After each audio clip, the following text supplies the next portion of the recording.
Ayan, ayan mga bossing, kalinaw. Amy Marcos, pinigilang matukhang ng Duterte admin si Bongbong Marcos. Anong ibig sabihin yan? Sa inyo, anong ibig sabihin nito? So sinisisi niya ngayon si PRRD at ginagawan niya ngayon ng kulay. Dinudungisan niya ngayon si PRRD, mga bossing. Dinudungisan niya si PRRD at sinasabi niya na, alam mo na PRRD na addict. Sinabi mo nga may kandidato na addict. Nagwa-war on drugs ka eh. Bakit hindi mo tinrabaho tong addict? Yun yung kanyang play. So ang sinasabi niya ngayon is, kasalanan ni PRRD, kaya si Marcos, presidente. Kasi hindi daw niya hinuli nung panahon ng Tokhang at nasa watchlist daw, drug watchlist daw ito ng gobyerno, pinigilan lang daw ni Amy. Tingnan mo, ganyan sila kabobo. I mean, puta una sa lahat, ipakita mo, Kaloy, o Roy, bakla, ipakita mo yung list, yung narco list. Wala siyang may pakita na narco list. Okay lang na ganito magbalita ng ganyan. Okay lang magbalita ng ganyan, basta meron kang proof na ito yung narco list, nandoon yung pangalan ni Marcos. Wala siyang ipakita. Basta lang sinabi niya sa mga tatanga-tangang nanonood sa kanya na nasa narco list. Sabi ni Maharlika, nasa narco list si Bongbong. Pero, pinigilan ni Amy na hulihin ni PRRD si Bongbong. Kung talagang anti-drugs si PRRD, sana hinuli niya si Bongbong. Kung hinuli niya sana si Bongbong noon, sana hindi siya nanalong presidente. So ngayon, kasalanan pa ni PRRD na si Bongbong ang presidente dahil hindi daw niya pinahuli.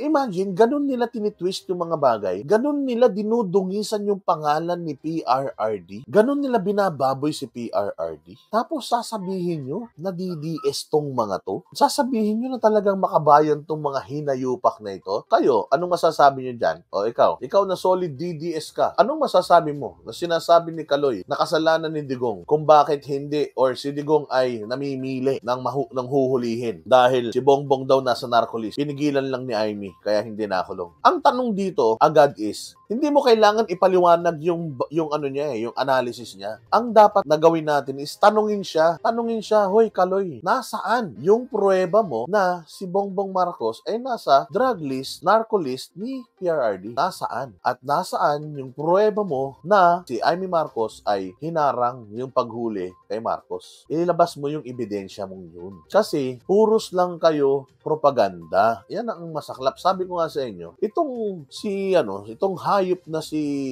Bobong Lipunan na ito, walang pinagkaiba to kanila Franz Castro. Walang pinagkaiba to sa Makabayan Black. Walang pinagkaiba to sa mga komunista. Ano siya? Mga mambubudol talaga itong mga ito. Mantakin mo, wala siyang ebidensya. Pero sinasabi niya na addict si Bongbong. At sinasabi niya na nasa narcolis ni Digong. At sinasabi niya na hindi hinuli ni Digong kasi malakas si Amy. Dalawang tao yung sinisira niya dito sa context. Una, actually tatlo. Si Bongbong, pangalawa si Amy, pangatlo si PRD. At ang pinakamalupit doon, si PRRD. Yung PRRD daw mga bossing, walang bayag pagdating sa drug war dahil nga hindi niya hinuli si Bongbong. So parang ngayon, hindi na sila may kasalanan. Hindi na sila yung nambudol sa tao kaya nanalo si Marcos. Because in the first place, wala naman sana silang Marcos na kakandidato kung ginawa ni PRRD yung kanyang trabaho na si Bongbong Marcos ay hulihin noon sa droga.